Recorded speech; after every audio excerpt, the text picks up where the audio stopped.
want to dramatically improve the quality of your oil paintings? Then this technique is exactly what you need. Today we will try to figure out what underpainting is, why it is needed, and how to use this technique correctly to take your work to a whole new level. If we go to a museum and look at paintings from the 16th to about the middle of the 19th century, we will understand how great they are. But what makes them great? The technique used to create them. By the way, I have already talked about this in one of my videos, which you can check out. The old masters worked layer by layer, gradually and meticulously creating their masterpieces. And underpainting was the first stage of their complex technological process.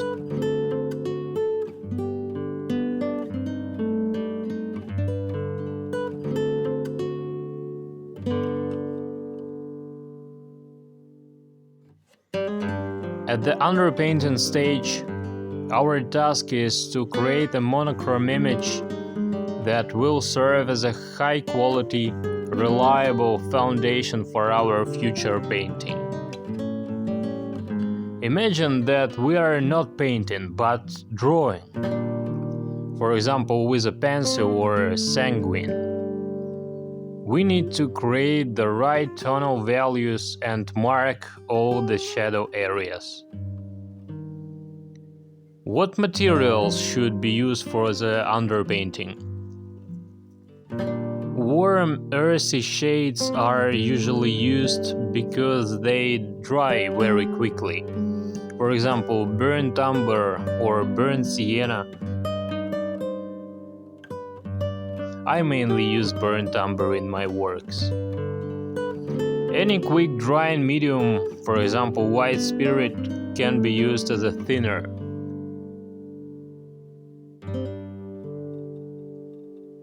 Right now, you can see how I am working on the underpainting of my new work. First of all, I toned the canvas and let it dry completely. Then transferred the prepared drawing, and only after that began to work on it precisely and carefully with burnt umber.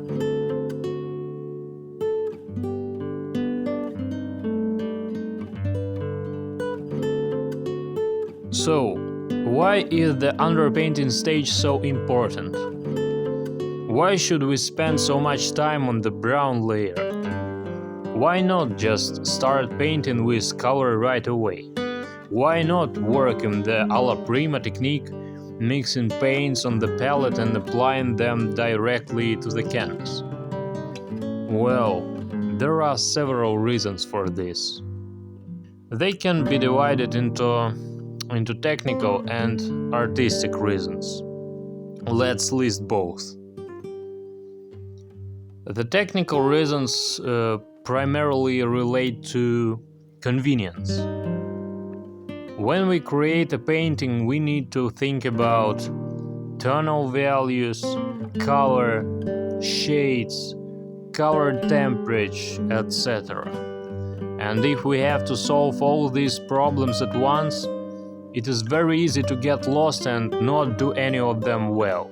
But when we divide our work into stages, as in the so-called method of the old masters, we concentrate on only one task at each stage. And this is much easier.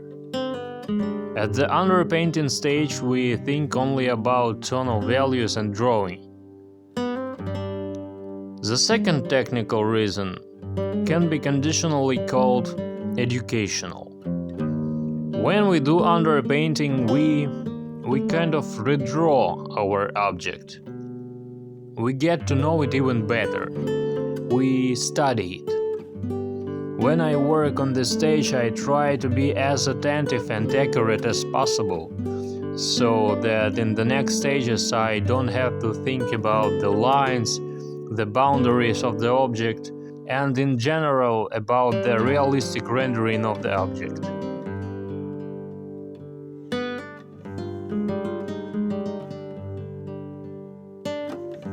We have figured out the technical reasons, but what is the artistic purpose of the underpainting? The thing is that oil paints are translucent, and our warm brown underpainting will show through the subsequent layers. This gives the painting greater depth, volume, lightness, and transparency.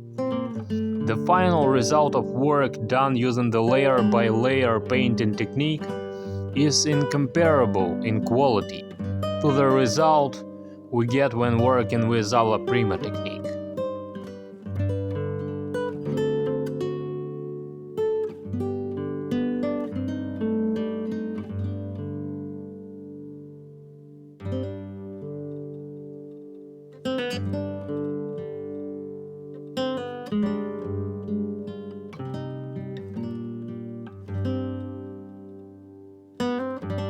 You can apply the underpainting in several layers, deepening the shadows and achieving a better result.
After the umber layer has completely dried, I usually work with whitewash, covering all the light areas of the future painting with it. Look at what an incredible effect it has. I just added titanium white and a black background, and my image immediately came to life and became more voluminous, more three-dimensional.